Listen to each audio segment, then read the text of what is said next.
Assalamualaikum warahmatullahi wabarakatuh, sedulurku semuanya dimanapun panjenengan berada. Jumpa lagi dengan Carita Budaya, sebuah channel yang membahas tentang seputar kebudayaan, baik itu dari sejarah, mitos, legenda, dan lain sebagainya. Pokoknya sesuatu yang ada kaitannya dengan budaya akan saya kupas di channel ini, sedulur. Dan untuk video kali ini saya akan menjawab satu komentar dari pemirsa Carita Budaya di sana. Dia berkomentar seperti ini, sedulur. Sebenarnya kalau seandainya komentar itu ditujukan kepada saya pribadi, baik itu masukan, saran, kritik, bahkan sampai kecacian mungkin, itu tidak apa-apa, sedulur. Paling juga kalau misal saya mau menjawab, saya jawab di kolom komentar juga. Cuman kalau komentarnya seperti ini sudah masuk ke ranah agama, terus terang saya harus mengklarifikasi dengan membuatkan video seperti ini, sedulur. Karena apa? Ini ranahnya sudah agama. Di situ dikatakan bahwa saya mengacak-acak satu ajaran agama tertentu. Dalam hal ini dikatakan agama Hindu. Waktu itu saya membahas tentang nasihat yang tersirat di dalam huruf Jawa. Terus terang, sedulur, tidak ada niatan sama sekali saya mengacak-acak ajaran agama Hindu. Dan menurut saya, yang namanya huruf Jawa, walaupun terciptanya huruf ini itu pada zaman kejayaan agama Hindu Buddha, waktu itu pada kerajaan Mataram kuno di bawah pimpinan Wangsa Sanjaya, atau mungkin sebelum itu, tetapi saya yakin sang penulis huruf Jawa tidak mengkhususkan huruf Jawa ini untuk agama tertentu. Walaupun kemungkinan sang penulis pun beragama Hindu, karena waktu itu agama yang berkembang di tanah Jawa itu adalah agama Hindu dan Buddha.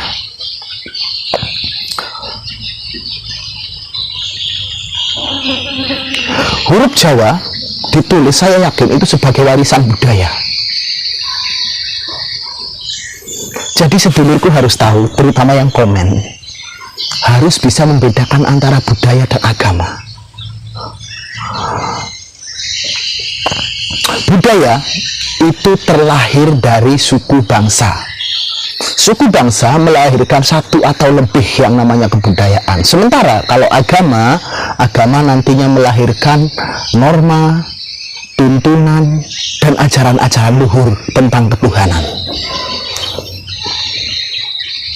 Jadi perlu dibedakan ya, sedulur. Mungkin yang komen belum tahu. Jadi apa ini ranah budaya atau ini ranah agama? Kalau ranah agama, terus terang saya tidak berani membahas, sedulur, karena saya bukan seorang agamawan.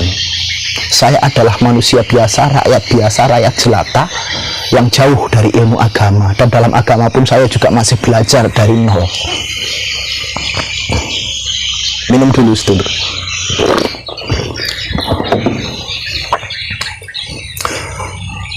Jadi sekali lagi ya, sedulur, huruf Jawa itu bukan diperuntukkan bagi agama tertentu, tapi huruf Jawa itu diperuntukkan sebagai warisan budaya oleh yang menciptakan huruf Jawa ini.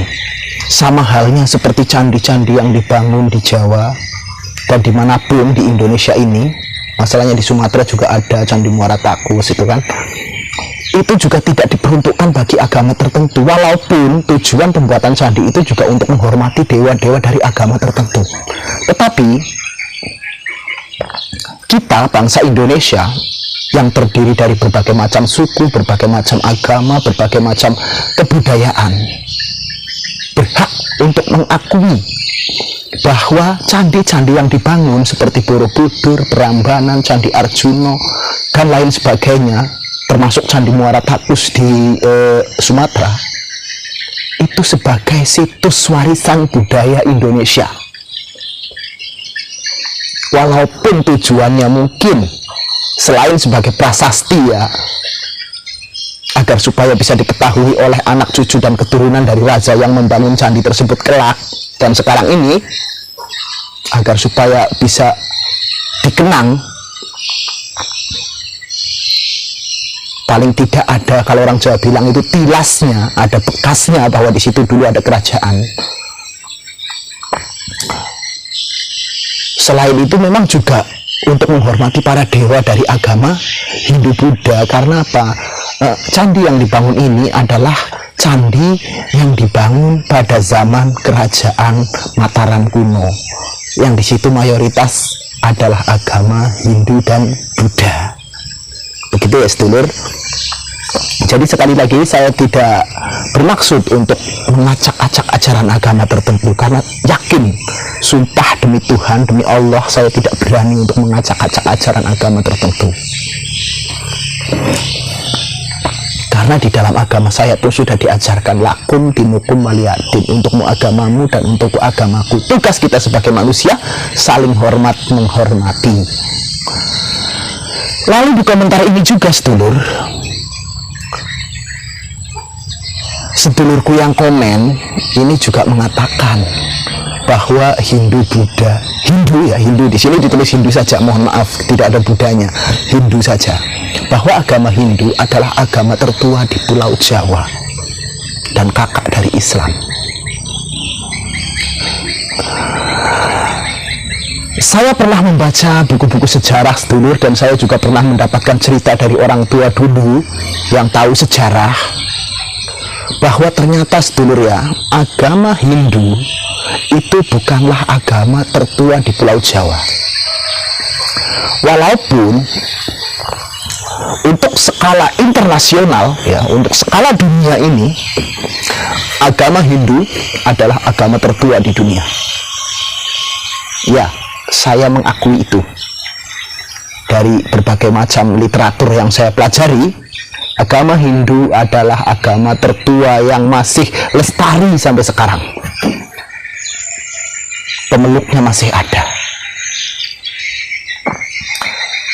Menurut literasi yang saya baca, agama Hindu itu muncul pada zaman bangsa Arya di sekitaran Sungai Indus di India, dan menjadikan Sungai Gangga sebagai sungai suci. Itu terjadi sekitar 1500 tahun sebelum Masehi, sedulur. Itu yang saya pelajari dari literatur yang saya baca, dan juga dari cerita orang tua yang tahu sejarah. Tetapi akar dari agama Hindu ini juga sangat tua, sedulur. Makanya saya bilang, kalau agama Hindu itu agama tertua di dunia, itu saya akui. Akar daripada agama Hindu, yaitu aliran Brahmanisme, itu sudah ada semenjak 6.000 sampai 5.000 tahun sebelum Masehi, yang dianut oleh bangsa Arya.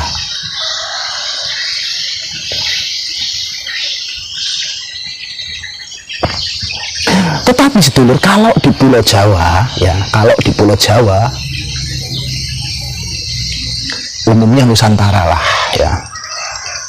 Kalau di Nusantara, khususnya di Pulau Jawa, agama yang tertua di Pulau Jawa yang saya pelajari dari literatur dan juga saya baca dari buku sejarah, serta saya dengar juga dari orang-orang yang tahu sejarah, agama tertua di Pulau Jawa itu bernama Kapitayan, sedulur. Jadi bukan agama Hindu maupun Buddha. Agama Kapitayan adalah agama pertama yang dianut oleh orang Jawa Dwipa. Yang konon agama ini itu melewati beberapa zaman, sedulur. Dari zaman Paleolitik, Mesolitik, Neolitik, dan sampai ke zaman Megalitik. Jadi umur agama Kapitayan ini sangatlah tua di tanah Jawa. Dan konon pula agama ini itu dibawa oleh Hyang Semar. Jadi yang mengajarkan ajaran Kapitayan ini adalah Hyang Semar, yang mana menurut sejarah lagi, Hyang Semar itu adalah keturunan ke-9 dari Nabi Adam.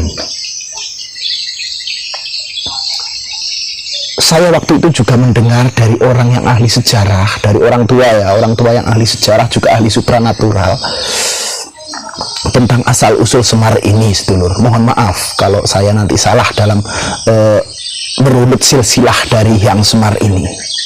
Hyang Semar itu adalah anak dari Hyang Wungkuhan.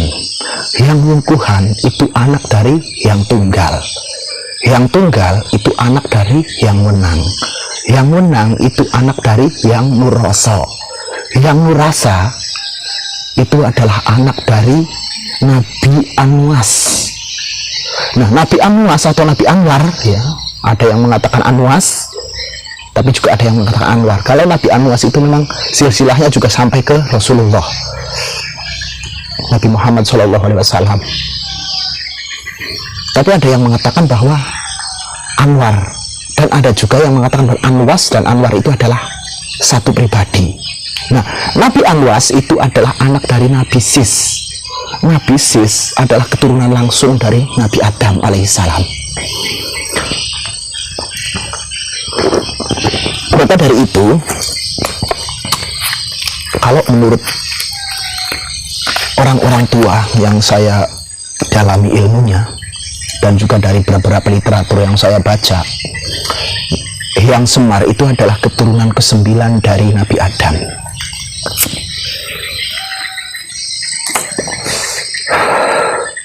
Terus mengenai Kapitayan ini, agama Kapitayan, kenapa sih kok dikatakan agama Kapitayan? Kapitayan itu karena yang dipuja, yang disembah, itu mereka menyebutnya sebagai Sang Hyang Taya atau Toyo.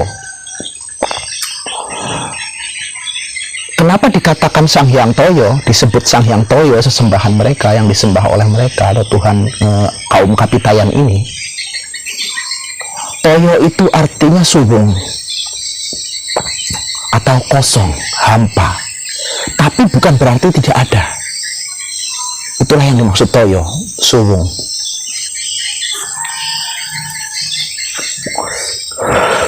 Toyo juga bisa diartikan, sedulur, artinya tan keno kinoyo ngopo. Jadi Tuhan yang mereka sembah atau Sang Hyang Toyo ini, mereka menyebutnya sebagai Tuhan yang tan keno kinoyo ngopo, atau tidak bisa difikirkan secara logika, tidak bisa dijangkau, tidak bisa disamakan dengan sesuatu, dan tidak ada yang bisa menandingi. Itulah arti dari tan keno kinoyo ngopo. Kita tidak bisa berlogika tentang Sang Hyang Toyo ini. Tan keno kinoyo ngopo atau tidak bisa dibandingkan dengan sesuatu, itu sama dengan yang tertulis di dalam kitab suci saya, sedulur, Al-Quran. Yaitu kalau tidak salah itu di dalam surat Asy-Syura ayat 11 yang bunyinya laisa kamitslihi syai'un. Artinya tidak ada sesuatu pun yang sama dengan Dia, Allah. Itulah maka saya percaya kalau ada orang yang bilang kepada saya, ya, bahwa agama Kapitayan adalah agama tauhid pertama di tanah Jawa yang diajarkan oleh Hyang Semar. Jadi buat saudaraku yang komen, yang bilang bahwa agama Hindu itu adalah agama pertama di tanah Jawa, terus terang saya bantah, ya, bahwa agama yang pertama kali dianut oleh orang Jawa Dwipa itu adalah agama Kapitayan. Terus terang saya berani mengatakan Kapitayan itu agama karena apa, sedulur? Sebab kata agama itu juga berasal dari orang Jawa, ya. Agama itu artinya ageman, berasal dari kata ageman. Kalau ageman itu berada di wilayah batin, wilayah keimanan, itu dinamakan agama. Tetapi kalau ageman itu berada di wilayah lahir sebagai pakaian ataupun gegeman senjata, itu namanya gaman. Kalau yang melekat di tubuh itu namanya pakaian. Berasal dari satu kata, yaitu ageman. Wilayah batin agama, kalau yang melekat di tubuh ini pakaian, dan kalau yang ada di gegeman itu adalah senjata, keris, pedang, dan sebagainya. Itu namanya gaman kalau orang Jawa bilang. Berasal dari satu kata, itu ageman. Maka saya berani mengatakan bahwa Kapitayan adalah agama, ya. Walaupun ada yang bilang bahwa Kapitayan ini adalah kepercayaan. Terus apa bedanya sih? Mereka percaya kok kepada Tuhan yang satu, yaitu Hyang Toyo, artinya tan keno kinoyo ngopo, atau bisa diartikan suwung kosong. Tapi walaupun kosong juga ada, tidak berarti tidak ada. Dan Sang Hyang Toyo itu memiliki kekuatan adikodrati, punya kodrat, punya wiradat, dan maha dari segala maha. Itulah yang disembah oleh kaum Kapitayan ini, sedulur, atau agama yang paling tua di tanah Jawa. Dan konon kalau tidak salah, ya, kalau tidak salah, terserah nanti diprotes atau tidak, itu terserah, ya. Tapi ini juga yang pernah saya baca, yang pernah saya dengar dari orang tua yang mengerti sejarah, bahwa pertama kali agama Kapitayan sampai di Jawa itu dibawa juga oleh orang luar, sedulur. Waktu itu bumi ini direndam oleh banjir besar, dan ada sebagian kaum yang mendarat di Pulau Jawa Dwipa dan mendirikan agama Kapitayan ini yang diprakarsai oleh Hyang Semar. Walaupun saya juga membaca dari sejarah, dari literatur yang ada, kan diperkirakan yang di Jawa ini adalah kaum yang dibawa oleh Nabi Nuh dengan bahteranya waktu itu. Tetapi di lain literatur, bahtera Nabi Nuh itu ternyata terdampar bukan di Jawa, tapi di Gunung Ararat, di Turki. Turki atau Mesir, ya, pokoknya di Gunung Ararat lah, sedulur. Jadi untuk kebenaran cerita ini, ya wallahu a'lam. Kalaupun banyak sedulur nanti yang protes masalah yang di Jawa ini adalah kaum Nabi Nuh, terserah. Karena memang tidak sinkron antara cerita yang saya dengar dengan kenyataan yang sudah ditemukan oleh para ahli, bahwa bahtera Nabi Nuh itu ditemukan di Gunung Ararat. Mungkin demikian, sedulur, klarifikasi saya untuk komentar dari sedulurku ini. Dan saya kira cukup sekianlah klarifikasinya. Dan juga video ini saya akhiri aja sampai di sini. Terakhir saya doakan kepada sedulurku semuanya, semoga sedulurku semuanya mendapatkan rezeki yang berlimpah, barokah, anak yang soleh dan solehah, serta kehidupan yang berguna bagi agama, nusa, dan bangsa. Amin, amin, amin, ya rabbal alamin. Wabillahi taufiq wal hidayah. Wassalamualaikum warahmatullahi wabarakatuh.